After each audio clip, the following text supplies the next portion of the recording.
भारतीय संस्कृति के मूल तत्व विषय के अंतर्गत भारतीय संस्कृति की मूलभूत विशेषताएं जो कि संस्कृत साहित्य के अनुसार 16 हैं। इन 16 मूलभूत विशेषताओं में से हम प्रथम 8 का अध्ययन पिछले अध्याय तक कर चुके हैं। तो एक बार पुनः भारतीय संस्कृति की मूलभूत विशेषताओं में प्राचीनता या सनातनता, आध्यात्मिकता, धार्मिकता, सहिष्णुता, स्थायित्व, कर्मवाद, समन्वयवादी प्रवृत्ति और व्यापक दृष्टिकोण, इन बिंदुओं का हम अध्ययन कर चुके हैं। आज हम अध्ययन करेंगे वर्णाश्रम व्यवस्था, संस्कारों की महत्ता, ओजस्विता तथा प्रगतिशीलता, 3 प्रकार त्याग, तपस्या और तपोवन, अहिंसा की भावना, ज्ञान विज्ञान का विकास, आशावादिता व अवतारवादिता या अवतारवाद और पुनर्जन्म और मुक्ति, ये अंतिम विशेषता है भारतीय संस्कृति की। तो पहले हम देखते हैं वर्णाश्रम व्यवस्था। उससे पहले हम देखते हैं कि हमारी भारतीय संस्कृति का जो व्यापक दृष्टिकोण है वो बहुत ही अतुलनीय है, जिसको व्यक्त नहीं किया जा सकता, जिसकी तुलना नहीं की जा सकती। क्योंकि महर्षि वेदव्यास ने भी एक स्थान पर लिखा था कि अयम निज परोवेति गणना लघु चेतसाम, अयम निज परोवेति गणना लघु चेतसाम, उदार चरिता नाम तो वसुधैव कुटुम्बकम। तो हम संपूर्ण पृथ्वी को उदार चरित्र वाले, यानी हम भारतीय संस्कृति के पालन करने वाले उदार चरित्र से युक्त हैं और उदार चरित्र वालों के लिए ये संपूर्ण पृथ्वी अपने कुटुंब के समान है। संपूर्ण विश्व हमारे लिए एक परिवार के समान है, कुटुंब के समान है। इससे ज़्यादा और व्यापक दृष्टिकोण किसी संस्कृति में देखने को नहीं मिल सकता। तो अब हम बात करते हैं वर्णाश्रम व्यवस्था की। वर्ण और आश्रम 2 प्रकार की व्यवस्थाएं भारतीय संस्कृति में प्रारंभ से, प्राचीन काल से ही चली आ रही है, वर्ण और आश्रम। तो भारतीय संस्कृति के अनुसार हमारा जो संपूर्ण समाज था उसको हमने 4 वर्गों में विभाजित किया और भारतीय संस्कृति के वर्ण और आश्रम की जो व्यवस्था है उसको हमेशा से ही महत्वपूर्ण स्थान दिया गया है। आज हमको यह व्यवस्था थोड़ी अनुचित प्रतीत होती है। क्यों होती है? क्योंकि उसमें कुछ दोष उत्पन्न हो गए हैं। इसमें कुछ दोष समाज कंटकों ने उत्पन्न कर दिए। अन्यथा हमारी जो यह व्यवस्था है वर्ण और आश्रम की, यह वैज्ञानिक दृष्टिकोण से भी उचित व्यवस्था है। ब्राह्मण, क्षत्रिय, वैश्य और शूद्र, इन 4 भागों में हमारे समाज को बांटा गया। हमारे इस पृथ्वी पर निवास करने वाले व्यक्तियों को, देश में रहने वाले मनुष्यों को 4 वर्गों में महर्षियों ने, ऋषियों ने, मुनीषियों ने बांटा।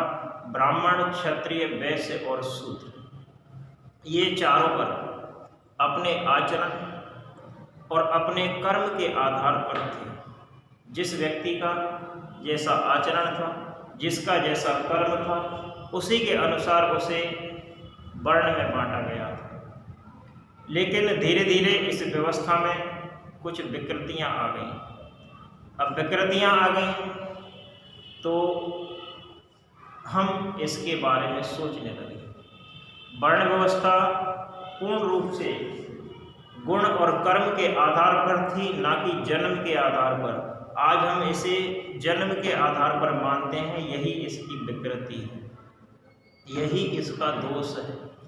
कार्य कुशलता के लिए यह जो विभाजन था ये महत्वपूर्ण था, क्योंकि कार्य कुशलता, कर्म कुशलता विभाजन से ही प्रतीत होती है। विभाजन से ही उसका पता चलता है।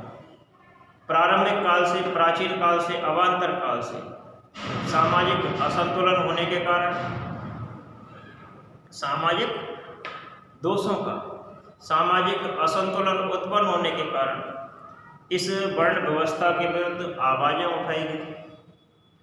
आज के युग में इस वर्ण व्यवस्था के अनेक दोषों का निवारण भी किया जा रहा है। व्यक्ति तथा समाज दोनों की प्रगति को ध्यान में रखते हुए आश्रम व्यवस्था की जो स्थापना थी वो भी भारतीय संस्कृति में एक महान देन है। भारतीय संस्कृति की एक महान देन है आश्रम व्यवस्था। आश्रम व्यवस्था के अंतर्गत हमारी आयु को 100 वर्ष की मानकर, मनुष्य की आयु को 100 वर्ष निर्धारित करके उसे 4 भागों में बांटा गया। ब्रह्मचर्य आश्रम, गृहस्थ आश्रम, वानप्रस्थ आश्रम और संन्यास आश्रम। देखो, वर्ण ब्राह्मण,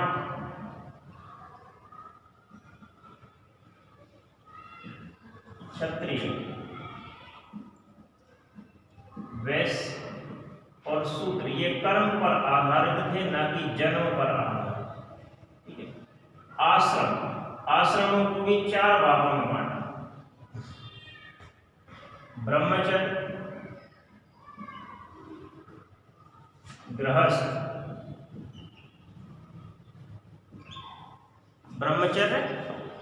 गृहस्थ, वानप्रस्थ और संन्यास।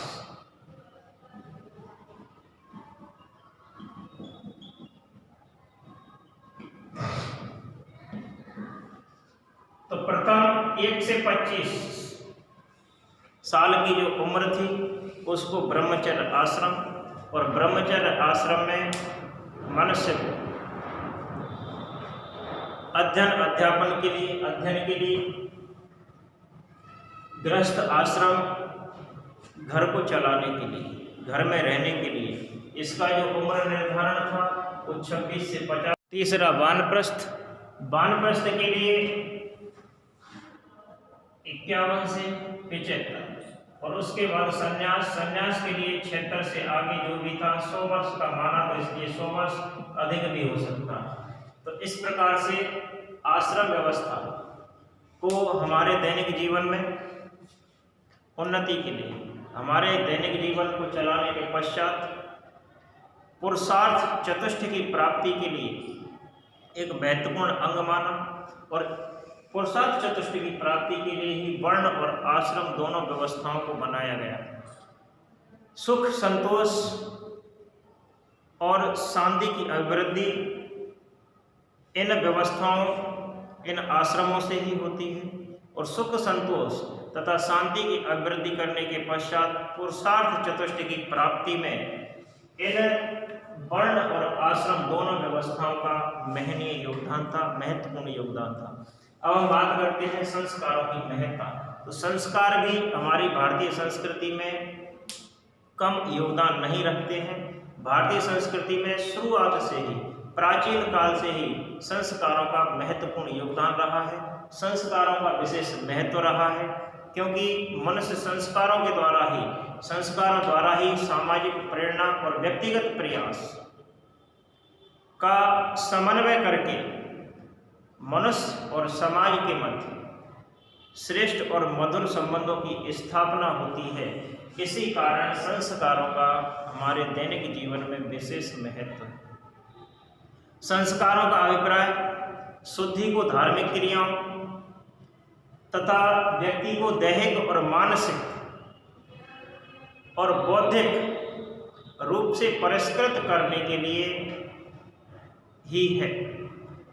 एक मनुष्य दैहिक रूप से, मानसिक रूप से और बौद्धिक रूप से परिष्कृत तभी हो सकता है जब उसके अंदर अच्छे संस्कार होंगे।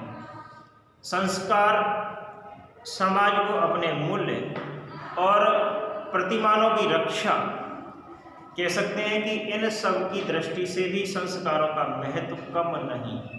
यदि समाज पूर्ण विकसित करना है, समाज को परिष्कृत करना है, समाज के मूल्यों की, उसकी धारणाओं की यदि हमें रक्षा करनी है, तो हमें अपने सांस्कृतिक मूल्यों और संस्कारों का होना आवश्यक है। अनुशासित और दीक्षित व्यक्ति संस्कारों से ही होता है। संस्कार व्यक्तियों को अनुशासित और दीक्षित करने का एक माध्यम है। तब हम कह सकते हैं कि संस्कारों का भी हमारे जीवन में और हमारे समाज में अत्यंत महनीय योगदान है। करते हैं ओजस्विता और प्रगतिशीलता। ओजस्विता और प्रगतिशीलता भारतीय संस्कृति का बोध कराने के लिए हम देखते हैं कि संपूर्ण वैदिक और लौकिक संस्कृति में ओजस्विता और प्रगतिशीलता अभिव्यक्त किया गया है। स्थान स्थान पर ओजस्विता और प्रगतिशीलता भारतीय संस्कृति में दिखाई देती है। इसके लिए वैदिक साहित्य और लौकिक साहित्य में कई स्थानों पर लिखा हुआ है। ओजस्वी विचार मनुष्य का होना चाहिए।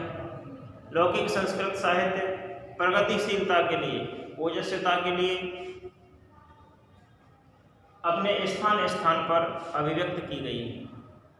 उसमें मनुष्य की पौरुषता, शूरवीरता, पराक्रम, आशावाद और ओजपूर्ण विचारों का प्रमुखता से, प्रधानता से वर्णन किया गया है। लौकिक और वैदिक साहित्य शत्रुओं का दमन करना, बाधाओं को नष्ट करते हुए आगे बढ़ना, अपने जीवन में हमेशा विजय प्राप्त करना और विजय प्राप्त करने के लिए कर्म करना हमारी भारतीय संस्कृति की प्रमुख देन है।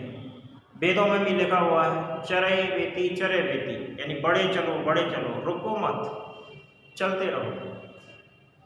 आचार्यों ने अपने जीवन आदर्श, मनुष्य के जीवन आदर्शों को जिन्होंने स्थापित किया, उन्होंने प्रगतिशीलता के मार्ग को प्रशस्त किया कि मनुष्य को अपने प्रगति के माध्यम पर, अपने प्रगति के मार्ग पर प्रशस्त होना चाहिए। अपनी प्रगति के लिए, अपने समाज और देश की प्रगति के लिए मनुष्य को आगे बढ़ता रहना चाहिए, पीछे नहीं देखना चाहिए। तब हम कह सकते हैं कि भारतीय संस्कृति की एक महत्वपूर्ण देन है ओजस्विता और प्रगतिशीलता। आलस्य का यहाँ कोई स्थान नहीं है, क्योंकि आलस्य को मनुष्य के शरीर का, मनुष्य के जीवन का सबसे बड़ा शत्रु बताया गया है। आलस्यम ही मनुष्याणाम शरीरस्थो महान रघु। आलस्य मनुष्य के शरीर में अंदर रहने वाला, मनुष्य के शरीर में छिपा हुआ सबसे बड़ा शत्रु है। तो हमारे यहाँ आलस्य का कोई स्थान नहीं।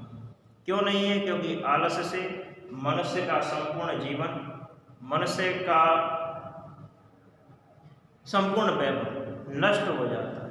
जैसा कि किसी स्थान पर लिखा हुआ है कि अलसस्य कुतो विद्या, अविधस्य कुतो धनम, अधनस्य कुतो मित्रम, अमित्रस्य कुतो सुखम। अर्थात आलसी व्यक्ति को विद्या प्राप्त नहीं हो सकती, आलसी को विद्या कहाँ, अर्थात विद्या नहीं मिल सकती।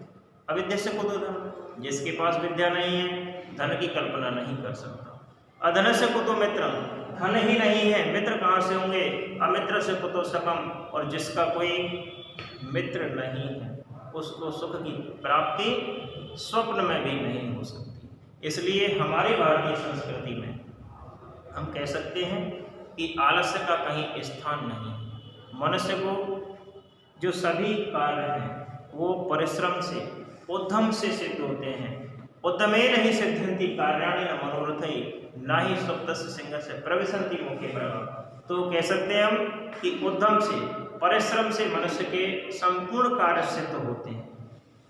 अगर शेर ये मान ले कि मैं जंगल का राजा हूँ और शिकार के लिए नहीं जाए, तो सोते हुए सिंह के मुख में मृग, पशु कभी प्रवेश नहीं करते, हिरण कभी प्रवेश नहीं करता। उसे अपना पेट भरने के लिए, अपने आप को स्थापित करने के लिए परिश्रम करना ही होगा। इसी प्रकार से मनुष्य भी अपने कर्मों को आगे बढ़ाते हुए, कर्म करते हुए, निरंतर प्रयास करते हुए अपनी कार्य की सिद्धि के लिए मनुष्य को ललायत होना चाहिए। हमारी भारतीय संस्कृति में आलस्य का कहीं स्थान नहीं।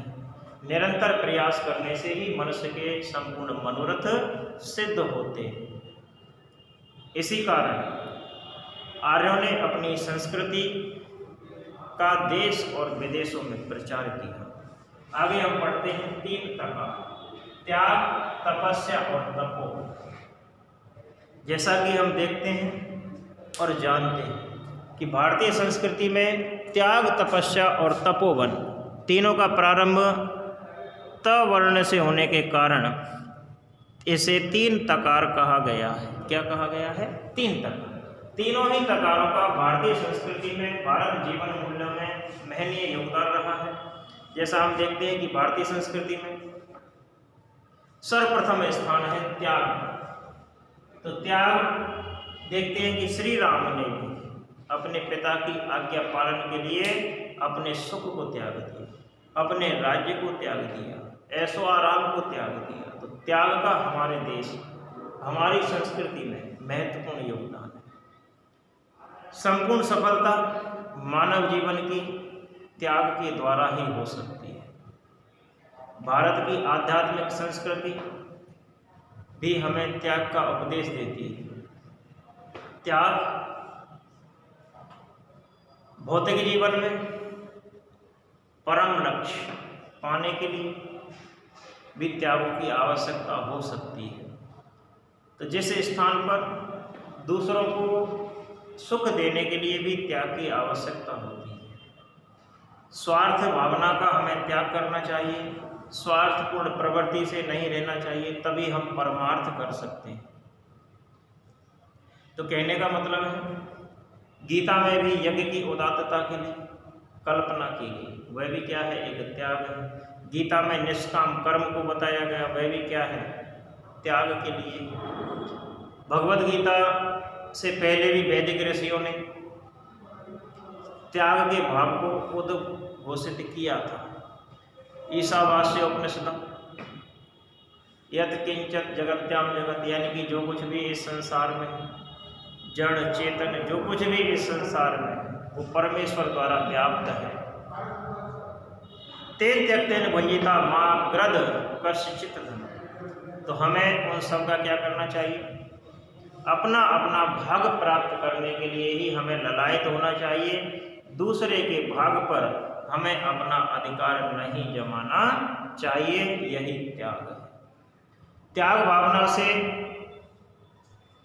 अपना लालन पालन करना चाहिए। यही हमारी संस्कृति है और यही भारतीय संस्कृति का महनीय मंत्र है।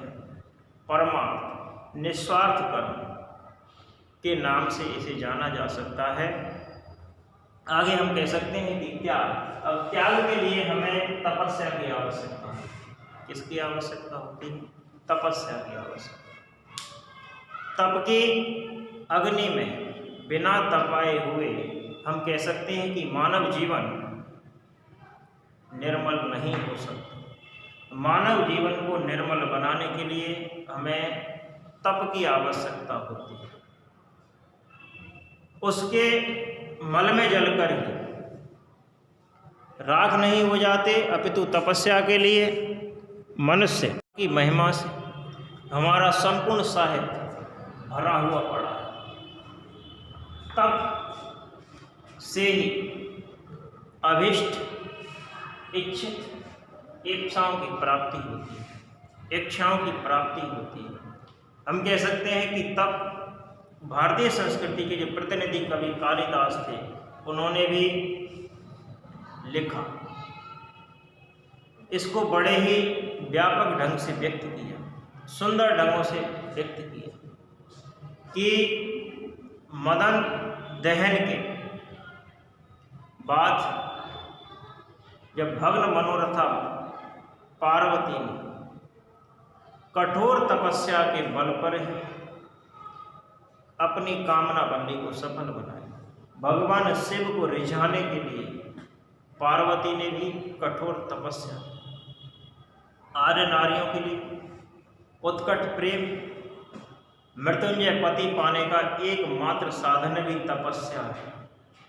तपस्या के बल पर ही सिद्धियां प्राप्त होती हैं और तपस्या के लिए हमें आवश्यकता होती है तपोवन की। क्योंकि बिना तपोवन के तपस्या नहीं हो सकती। तपस्या के लिए जो उपयुक्त स्थान है वो तपोवन है। नगरों के कोलाहलपूर्ण वातावरण में, अशांत वातावरण में, नागरिक जीवन में, जहाँ मनुष्य दिन रात्रि संघर्ष में लगा हुआ है, तपस्या नहीं हो सकती। किसी भी स्थिति में मनुष्य ऐसे स्थानों पर तपस्या नहीं कर सकता। तपस्या के लिए मनुष्य को शांत वातावरण, शांत चित्त की आवश्यकता होती है और उस शांति के लिए तपोवन ही एकमात्र साधन है। तपोवन की शांति और सुंदरता प्रकृति की गोद में शांतिमयी होती है। प्रकृति की गोद में लालता और पालता हमारी संस्कृति का सामंजस्य बिठाकर ही तप का आचरण किया जा सकता है। इसलिए हमें तपोवन की आवश्यकता होती है। इसके पश्चात अगला जो विशेषता है भारतीय संस्कृति की, वो है अहिंसा की भावना। तो जैसा कि हमने पढ़ा है, अहिंसा परमो धर्म।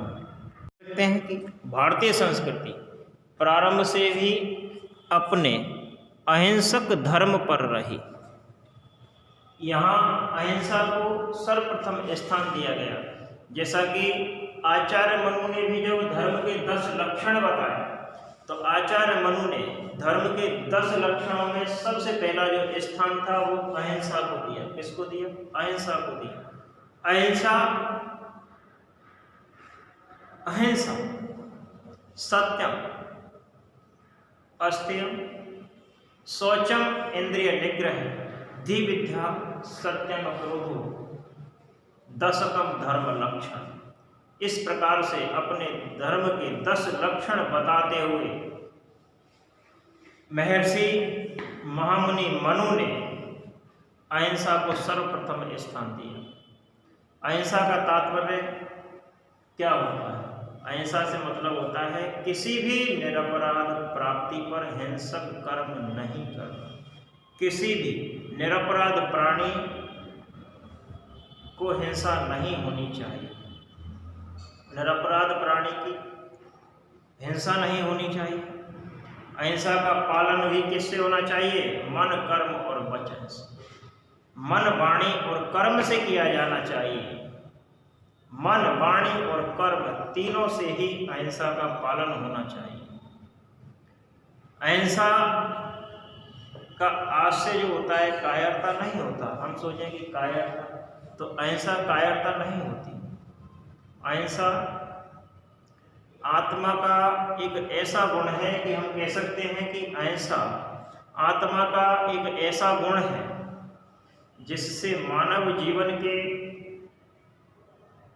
प्रत्येक क्षेत्र में विजय की संभावनाएं बढ़ जाती हैं। और संभावनाएं बढ़ती तो हैं ही, मानव जीवन अपने प्रत्येक क्षेत्र में विजय प्राप्त करता है अपने इस अहिंसा की भावना से।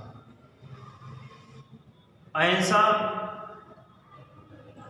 श्री कृष्ण भगवान ने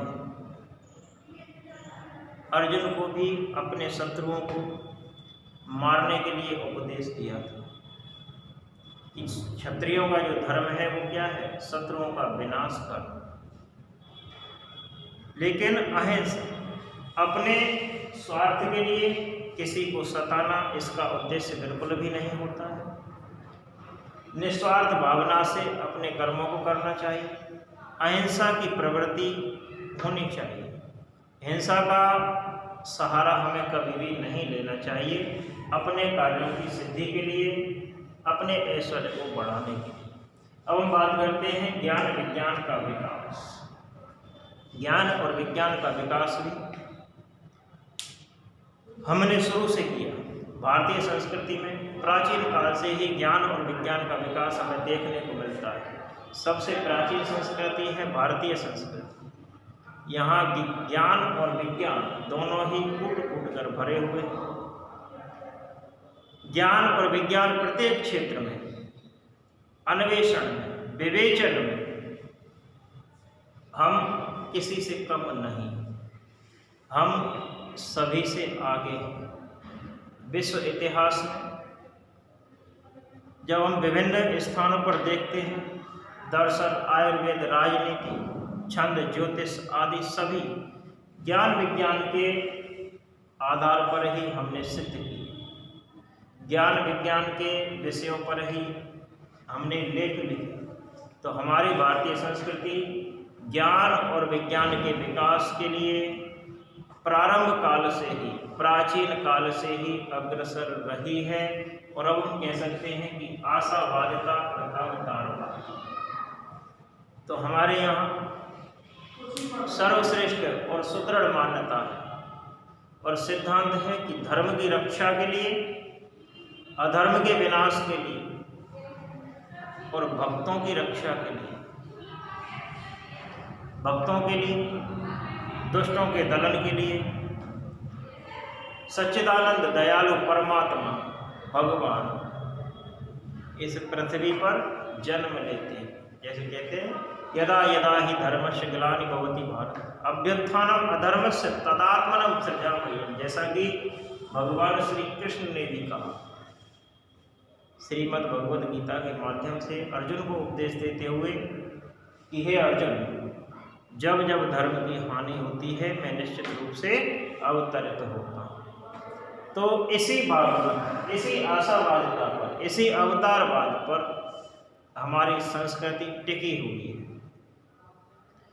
अब हम बात करें कि अन्य धर्म और संस्कृति वाले भी हमारी संस्कृति का अनुसरण करते हैं, वो भी इसमें विश्वास रखते हैं। तब हम कह सकते हैं कि हम शुरू से ही आशावादी रहे हैं, अवतारवादी रहे हैं। इसके साथ साथ यदि हम देखें भगवद गीता में एक अन्य स्थान पर भी जब हम देखते हैं तो लिखा हुआ है, परित्राणाय साधूनां विनाशाय च दुष्कृतां धर्म संस्थापनार्थाय संभवामि युगे युगे। तो हम मूल रूप से आशावादी हैं, अवतारवाद पर विश्वास करते हैं और हमारी भारतीय संस्कृति आशावादिता और अवतारवाद को निश्चित रूप से पुष्ट करती है। तब अंतिम मूलभूत विशेषता है भारतीय संस्कृति की पुनर्जन्म व मुक्ति। हम मानते हैं कि जो व्यक्ति जन्म लेता है उसकी मृत्यु निश्चित है। जातस्य ही ध्रुवो मृत्यु ध्रुवम जन्म मर्तस्य च। यानी कि जो व्यक्ति जन्म लेता है वो निश्चित रूप से मरता है और जो व्यक्ति मरता है वो निश्चित रूप से जन्म लेता है। इस पुनर्जन्म की प्रक्रिया में, इस पुनर्जन्म की भावना से हम जीवित हैं। हम मानते हैं कि व्यक्ति जन्म लेने के बाद अपने धर्म की रक्षा करते हुए, अपने संस्कारों को, अपनी संस्कृति को आगे बढ़ाते हुए हमेशा मोक्ष की कामना करता है। धर्म, अर्थ, काम, मोक्ष 4 पुरुषार्थ हैं भारतीय संस्कृति की, जिनके कारण मनुष्य जीवन भर अपने संकल्पों से, अपने कर्मों से अनुसरण करते हुए आगे बढ़ते रहने का प्रयास करता है। भारतीय संस्कृति की मुक्ति परम पुरुषार्थ है, दुखों की अत्यंत निवृत्ति मोक्ष है और अत्यंत का अर्थ हमेशा के लिए, अर्थात एक बार निवृत्ति हो जाने पर मनुष्य जन्म जन्मांतर तक जन्म और मृत्यु के बंधन से, जन्म और मृत्यु के पास से मुक्त हो जाता है, ऐसा हम मानते हैं। हमारी भारतीय जो संस्कृति है उसकी विशेषता है कि प्रत्यक्ष और सामंजस्य प्रमाण है कि इस संसार के प्रपंचों से दूर होने के लिए मोक्ष की परम आवश्यकता है। हम मोक्ष को ही क्या मानते हैं? परम मानते हैं, श्रेष्ठ मानते हैं कि मोक्ष के बाद मनुष्य के जीवन और मृत्यु का छुटकारा हमेशा हमेशा के लिए समाप्त हो जाता है।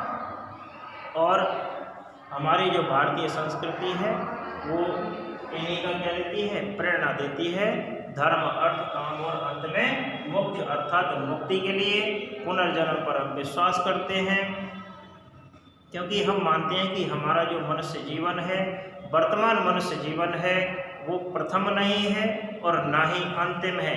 आज से पहले भी हम कई जन्म ले चुके हैं और आज के बाद भी हम हो सकता है कई जन्म और लेंगे, ऐसा हमारा मानना है और यही पुनर्जन्म है। तो भारतीय संस्कृति की अंतिम विशेषता है पुनर्जन्म और मुक्ति। इसके साथ अगला टॉपिक होगा भारतीय संस्कृति की महत्ता। अगले अध्याय तक रुकते हैं। धन्यवाद।